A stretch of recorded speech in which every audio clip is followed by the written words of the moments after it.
안녕하세요. 저는 현재 일산에 살고 있고 올해 65살 되는 여자입니다. 세상 사람들 중 사연 없는 사람이 없다는 말이 있듯이 사람들은 저마다 마음 한켠에 기구한 사연들을 가지고 살아가죠. 저도 그런 사람들 중 한 사람입니다. 지금은 오래 지난 이야기이고 빛이 많이 바랜 이야기지만 문득 오늘 비가 오니 그 시절에 겪었던 일들이 생각이 나서 이렇게 글을 보내봅니다. 저는 40년 정도 전에 남편을 잃고 과부로 살아왔습니다. 남편이 먼저 세상을 떠났고 저와 남편 사이에 태어난 딸이 하나 있었죠. 남편은 제 나이 겨우 23일 적에 교통사고로 자리에서 즉사를 했습니다. 지금으로부터 약 40년도 더 전엔 지금처럼 결혼을 늦게 하는 추세가 아니었어요. 보통 일찍 결혼해서 임신과 출산을 겪으며 아이를 기르며 지냈죠. 전업주부들도 정말 많았고요. 그리고 저도 그런 사람들 중 한 사람이었습니다. 남편과는 7살의 나이 차이였고 일하던 곳에서 사장님의 추천으로 선을 봐서 결혼을 했어요. 저는 당시 제 밑으로 남동생이 2명이나 딸려 있었고 돈을 벌어야만 했었죠. 방직 공장에서 번 돈으로 동생들 뒷바라지를 하고 있었고요. 그때 사장님께서 일을 하시던 제게 선을 보겠냐고 권유하시더라고요. 그런데 제 밑에 딸려 있는 동생들이 걸려서 내가 무슨 결혼이냐 하면서 거절을 했었습니다. 당시 저는 늙어 죽을 때까지 가족들을 부양해야 된다는 생각에 사로잡혀 있었거든요. 동생들 교육도 시켜야 하지, 엄마 병원비도 걱정이지. 저와 아빠 둘이서 버는 돈으로 5 식구가 먹고 사는 것만으로도 급급했거든요. 그렇게 제 사정을 설명하면서 거절했었죠. 사장님이 알겠다고 말을 한 뒤 넘어가는 듯 했었죠. 그런데 며칠 후 또 제게 선을 보라고 권유를 하시더라고요. 젊은 나이니까 한번 만나보는 것도 손해가 아니지 않겠냐고 하시면서요. 근데 젊은 나이라는 단어가 어쩜 제 가슴에 그렇게 콕 박히던지. 그렇게 선자리를 수락하게 되었고 남편을 만나게 되었습니다. 남편은 사장님의 지인의 아들분이셨어요. 저보다 부유해 보이고 귀티나는 분이기에 기가 죽었었죠. 그런데 그것도 처음 잠깐이고 그 이후 정말 대화가 잘 통했습니다. 친절하고 다정하고 동화 속에서 나오는 왕자님 같은 사람이더라고요. 그렇게 몇 번 만나다 보니 결혼을 전제로 만나게 되었어요. 만난 지 6개월 정도 흐르니 어느새 결혼을 준비하고 있더군요. 남편은 자신과 결혼을 하고 난 이후 공장에서 일하는 것을 그만두길 원했고 저는 가족들 부양 때문에 그것이 어려울 것 같다고 대답했어요. 그랬더니 남편은 자신이 친정 처남들이 다 클 때까지 지원을 아끼지 않겠다고 해주었죠. 저는 원하던 사람과 꿈에 그리던 결혼도 하게 되는 것은 물론 좋은 남편을 만나 친정까지 챙겨준다는 사실에 정말 크게 감동했고 너무 고맙고 미안해 가슴이 벅차오를 정도로 감격스러웠습니다. 이렇게 보답받으려고 제가 그렇게 힘든 시절을 보내고 있었나 보다 하면서 말이에요. 그렇게 우린 양가의 축복 속에 결혼을 했고 바로 아이를 가졌습니다. 처음엔 시부모님들께서 시집살이도 많이 시키시기도 했죠. 그래도 아이를 임신하고 출산을 하자 많이 줄이시더군요. 처음엔 아들이 아니란 사실에 정말 많은 타박을 받게 되었지만 저희 딸아이가 매우 애교가 많은 아이라서 그런지 시부모님들은 딸아이의 애교에 살살 녹았죠. 그렇게 나름대로의 평화가 유지되며 지내오고 있었습니다. 그런데 그런 남편에게 딱 한 가지 단점이 있다고 한다면 운전을 참 난폭하게 한다는 것이었어요. 평소에는 참 다정다감한 사람이 운전대만 잡았다 하면 거칠어졌었거든요. 남편이 죽은 그날도 오늘처럼 이렇게 비가 주룩주룩 내리고 있었습니다. 그때는 딸아이가 3살 정도가 되던 애였고 태풍이 오고 있으니 대비를 해야 한다고 연신 뉴스가 나오기도 했죠. 지방으로 출장을 가야 한다던 남편은 연락이 되지 않았습니다. 사실 제 남편은 조금 가부장적인 사람이었습니다.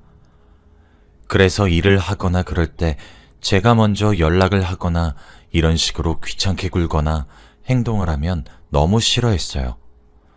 여자는 지고지순해야 하고 남자는 하늘이고 여자는 땅이고 뭐 그런 생각을 가지고 사는 사람이었죠.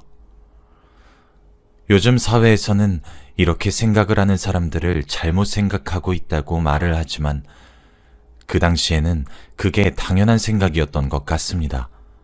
그래서 저도 딱히 이상하다 못 느꼈던 거였고요. 제가 많이 기우는데도 불구하고 저와 결혼해준 사람으로 생각했거든요. 그래서 그날도 올 시간이 한참이나 지났지만 묵묵히 남편을 기다렸습니다. 그런데 불이 다 꺼진 집에서 새벽에 전화가 따르릉 하면서 울리더군요. 딸아이를 재우고 늦은 밤까지 남편만 기다리고 있던 그때 문득 제 귀에 전화벨의 울림소리가 참 스산하게 들렸어요. 왠지 모를 불길한 마음을 겨우 억누르고 전화를 받았습니다. 여보세요? 네, 여기는 땡땡병원 응급실입니다. 황길식님 보호자 맞으십니까? 네, 맞는데요. 병원 응급실에서 갑자기 무슨 일로 전화를 주신 건가요? 그게 지금 황길식님이 교통사고로 저희 병원에 실려오게 되셨고요. 그래서 지금 응급수술이 필요한 상황입니다. 아무래도 보호자님 동의가 필요해서 이렇게 급박하게 전화를 드린 것이고 지금 먼저 구두로 보호자님 동의 받아도 되겠습니까? 무슨 정신으로 어떤 질문에 어떻게 대답했는지 기억도 잘 나지 않습니다. 그렇게 멍한 상태로 전화를 끊고 시댁에 전화를 넣은 뒤 딸아이를 들쳐매고 택시를 잡아 제게 전화를 걸어준 해당 병원으로 황급히 출발했습니다. 하지만 많은 의료진의 끝없는 노력에도 남편은 결국 숨을 거두었습니다. 경찰의 말론 빗길 운전 자체도 위험한데 계속된 과속으로 커브길에서 속도가 줄지 못해서 교통사고가 났다고 했어요. 남편이 운전대를 잡을 때마다 많이 불안했지만 정말 이렇게 허망하게 집안의 가장을 잃게 될 줄은 꿈에도 상상하지 못했고 정말 믿기지가 않더군요. 참담함은 이루 말로 설명할 수도 없었고 제게 주어진 현실이 차마 믿기지가 않았습니다. 뒤늦게 시부모님들이 병원에 도착하셨죠. 당연히 비명과도 같은 울음소리가 이어졌습니다. 그런데 그때 의료진께서 그러시더군요. 남편과 함께 실려온 다른 분께서는 다행히 목숨을 건지셨다고 수술도 잘 끝났다고 말씀해 주셨어요. 남편과 마지막에 있었던 사람은 그래도 살아있다니 다행스런 마음이 들었죠. 그렇게 그 사람을 찾아갔습니다. 그런데 그 사람이 누군지 알게 되니 다행스럽다고 생각한 저를 죽여버리고 싶더군요. 몸에 붕대를 칭칭 감고 누워있던 사람은 한 여성이었습니다. 제 또래로 보이는 그 여자를 보고 있으니 참 여자의 직감과 촉은 무시할 것이 못 된다는 말이 사실인 것인지 본능적으로 거부감이 들더군요. 아니나 다를까 그 여자는 남편이 만나고 있었던 불륜녀였습니다. 남편은 지방으로 출장을 간 것은 사실이었지만 실제로 제게 이야기한 출장 기간은 일주일이었습니다. 하지만 실제적으로 출장 기간은 3일 정도였고 남은 기간은 남편이 따로 휴가를 요청해서 불륜녀와 함께 여행을 다닌 거였어요. 그 모든 사실을 자백하는 불륜녀를 보고 있자니 제가 느꼈던 감정이 어땠을지 상상이 가시나요? 기가 막히다 못해 진짜 사람이 딱 미칠 것 같더라고요. 딸아이도 자신의 아빠를 잃었다는 것을 본능적으로 알아챈 것인지 자지러져라 울어제끼는데 달래지도 못했었죠. 제가 배움이 짧아 아는 것이 많이 없어도 불륜을 저지르면 안 된다는 것 정도는 알고 있습니다. 그리고 그땐 관통죄가 있었던 시절이라 형사고소도 가능했었거든요. 그런데 고소를 하지 않았습니다. 왜냐면 제가 너무 미련했었거든요. 남편은 생과 사를 오가다 결국 숨을 거두었고 함께 동승하고 있었던 불륜녀도 평생 후유증을 달고 살아야 될 정도로 크게 다쳤었거든요. 저와 비슷한 나이대로 보이는 그 불륜녀가 안타까웠습니다. 제가 잠시 미쳤던 것이죠. 남편이 숨을 거두기 직전 대화를 나누었던 사람도 그 불륜녀가 유일했는데 이미 추궁하고 화를 내야 할 남편은 산 사람이 아니라서 그렇게 용서하고 넘어가려고 했습니다. 그런데 불륜을 저지르는 사람도 보통 내기가 아니라더니 그 말이 딱이더군요. 남편의 장례를 무슨 정신으로 치르게 되었는지는 기억도 제대로 나지 않지만 어찌저찌 잘 치러냈어요. 그런데 남편을 떠나보낸 장례식장에 불륜녀가 찾아왔더군요. 그러더니 대뜸 남편의 유산과 사망보험금을 요구하더라고요. 3살 어린 딸은 세상 모르게 자고 있는데 소리를 고래고래 지르면서 자신도 권리가 있다 주장을 하더군요. 정말 기가 막힐 노릇이죠. 하지만 거기서 끝나지 않았답니다. 불륜녀가 주장한 권리는 생각보다 일리가 있었습니다. 제 남편의 아이를 임신했으니 자신의 아이도 남편에게 한 사람 몫의 유산을 받을 권리가 있다고 했거든요. 저는 정말 불륜녀가 괘씸했지만 넘어가려고 했습니다. 저처럼 어린 나이니까 홧김에 저지른 실수로 치부하려고 했고 제대로 뉘우치지도 않는 듯 제게 진심 어리게 사죄의 말을 건넨 것도 아니지만 젊은 나이에 인생 망치게 하기 싫어서 많이 다쳤다길래 그래서 정말로 용서하고 넘어갈 생각이었습니다. 상중에 찾아와 난리를 피우니 남편의 지인과 제 지인들 모두 남편이 불륜녀와 여행하다가 사고로 죽었다는 사실을 알게 되었고 저는 정말 모욕스럽고 치욕스럽기까지 하더군요. 시부모님이 그나마 나서서 나가서 이야기하자고 여자를 끌어내려고 하셨지만 저 그 사람 아들도 임신했다고요. 라는 한마디에 그마저도 멈칫하시며 멈추시더군요. 그제서야 그 여자의 배를 보니 임신 중기 수준 정도로 배가 불러 있더군요. 진짜 기가 막혀서. 사실 저 사람이랑 여행 간 것도 저랑 태교 여행 간 거라고요. 뱃속의 아이, 저 남자 아이예요. 어머님, 아버님, 여기에 그쪽 아들 핏줄이 들어있다고요. 제 남편과 불륜을 저지른 것도 괘씸한데 애까지 만들어서 우리 아이의 목조차 뺏으려는 그 불륜녀를 보니 화가 미친 듯이 치밀어 오르기 시작했습니다. 불륜녀를 물끄러미 쳐다보니 뭐가 그렇게 당당한 것인지 고개 한번 꺾지 않고 빳빳이 쳐들며 저를 내려다보더군요. 전 그 모습을 보고 경찰을 불렀습니다. 그쯤 되니 그래, 될 대로 되라. 어디 한번 누가 이기나 해보자 싶은 심정이었거든요. 솔직히 시부모님 태도도 어이가 없던 것이 처음엔 제 편을 들어주셨고 본인 아들이 죽으면서까지 저와 제 딸아이 가슴에 커다란 상처를 주게 된 것 같다며 제 손을 잡으시며 눈물을 퐁퐁 쏟아내셨습니다. 저도 그래서 재혼에 대한 생각도 하지 않고 시부모님을 제가 끝까지 모시겠다고 다짐했었고요. 그런데 불륜녀가 제 남편의 아들을 임신했다는 말 한마디에 손바닥 뒤집듯이 태도를 달리하시는데 정말 너무 배신감이 들고 해도 너무한다 싶더군요. 게다가 시부모님은 오히려 경찰을 부르는 저를 뜯어 말리셨습니다. 근데 제가 미친 사람도 아니고 그 여자를 가만히 둘 수 있겠나요? 눈이 당연히 뒤집어지죠. 그렇게 경찰은 빠른 시간 안에 도착했고 저는 저 여자가 불륜을 저질렀다고, 그 증거로 뱃속의 아이를 임신했다고 동네방네 떠들고 다닌다며 더 크게 난동을 피웠었죠. 그 여자도 자신의 입으로 말해놓은 것들이 많다 보니 혐의가 생긴 것은 물론이고요.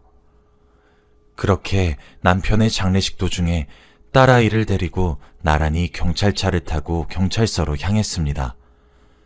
가서 간통죄로 신고했고 조서를 썼습니다.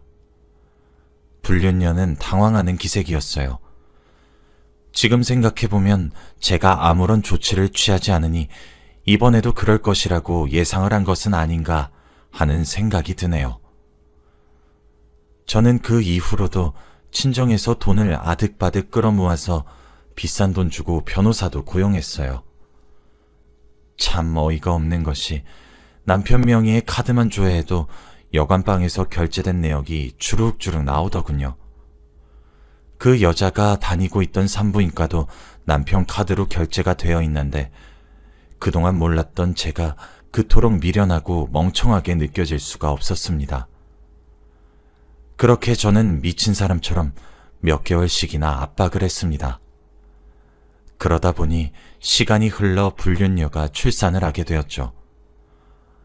아이가 태어나면서 이제 누군가의 아이인가에 따라서 남편이 죽기 전에 남긴 유산과 사망보험금 등등의 분배가 결정되는데 이게 웬걸 사사날을 낳았더군요. 원인은 불명하지만 제가 한 소송과 조치들이 한몫을 했을 거란 생각은 저도 들었습니다. 비명을 지르며 제게 독한 년이라며 욕을 하고 화를 내는데 저도 착한 사람은 아니었나 봐요. 비죽비죽 웃음이 나오더군요.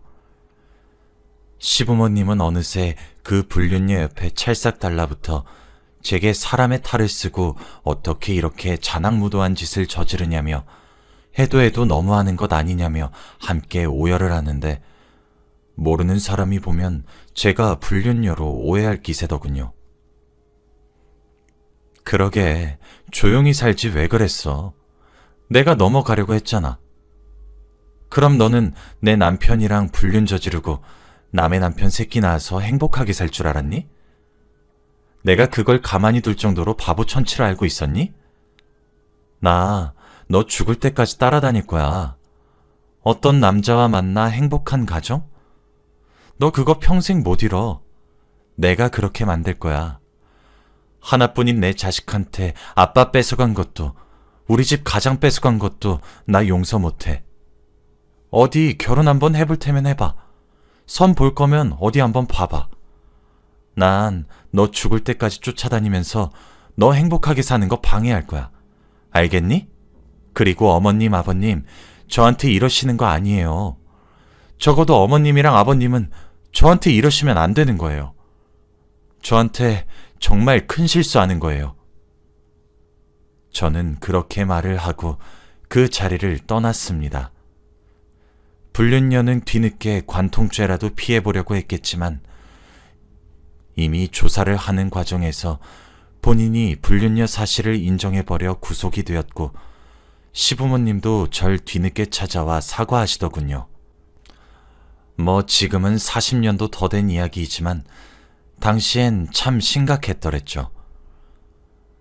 그 이후에 사는 것은 많이 힘들지는 않았습니다. 교통사고 특약사항이 있는 보험 때문에 보험금도 정말 많이 받게 되었고 남편 명의의 재산도 저와 제 딸의 몫으로 돌아와 엄청 여유롭게 살 순 없지만 그래도 부족하지 않게 딸아이를 홀로 키울 수 있게 되었죠. 그리고 저도 참 그렇게 모진 사람은 아니었던 것인가 봐요. 그렇게 으름장을 놓은 이후에 제가 그렇게 독한 사람이 되진 못해서 실제로 따라다니면서 압박을 주거나 하진 않았지만 꽤 오랜 시간 마음을 졸이며 살았겠구나 싶었죠. 또 시부모님과도 왕래를 끊지는 않았습니다. 하나 있는 아들마저 잃으셨는데 거기에다 아들의 남은 핏줄인 손녀까진 잃게 해드리고 싶진 않았거든요. 시부모님께서 그 이후 제게 진심으로 사과하시면서 다가오신 것도 있지만요. 그래서 남편의 제사나 성묘 등 기리는 듯한 모든 것을 하지 않겠다고, 그리고 그걸 제 딸아이에게 강요 마시라는 조건 하나로 왕래를 계속했습니다. 무엇보다 딸아이가 시부모님을 참 많이 좋아하거든요. 그 이후 친정에서는 재혼을 권유하시곤 했지만 죽은 제 남편도 불륜을 저지르다 세상을 뜨는 마당에 제가 또 어떤 남자를 제대로 믿고 만나겠나 싶어서 재혼은 엄두가 나질 않더라고요. 그래서 저는 여전히 혼자 살고 있습니다. 지금 제 딸아이는 많이 컸어요. 어느덧 3살이었던 딸아이는 학교도 가고 취업도 하고 결혼도 하더니 이젠 제게 손녀까지 품에 안겨주게 되었죠. 요즘 장마철이라 그런지 그 시절의 기억이 문득문득 떠오르곤 합니다. 그 일을 겪었던 제 마음에도 비가 쏟아졌지만 실제로도 당시에 비가 참 많이 내렸었거든요. 남들에게 잘 꺼내지도 못했고 혼자서만 삭혔던 이야기였는데 이렇게 익명으로 누군가에게 털어놓고 보니 생각보다 기분이 참 괜찮은 것 같습니다. 마음속에서만 담아둔 이야기였는데 속이 시원하기도 하고 후련하기도 한 것 같네요. 저는 다른 사람 눈에 눈물 나게 한다면 그 사람은 피눈물을 흘렸으면 흘렸지 행복하게 살진 못할 것이라고 굳게 믿어요. 아마 제가 만난 불륜녀처럼 세상에서 가진 힘든 일을 겪게 되는 것이겠죠. 결혼을 했으면 배우자를 위해서만 살아야 되는 것이 맞을 텐데 참 그러지 못하고 이 사람 저 사람 옮겨다니며 한 곳에 정착하지 못하는 사람들을 보면 참 한심하기도 하고 불쌍하기도 합니다. 제 이야기를 듣고 계신 분들 중 찔리시는 분이 있다면 지금이라도 그만두시길 추천드려요. 아직 늦지 않았으니까요. 뒤늦게 후회하면서 살면 그것도 얼마나 사무치는 인생이 되겠습니까? 배우자 하나만을 위해 사는 인생도 참 바쁘거든요. 아무튼 여기까지가 제 이야기입니다. 긴 이야기 들어주셔서 너무 감사하고 다들 행복한 하루 되시길 바랍니다.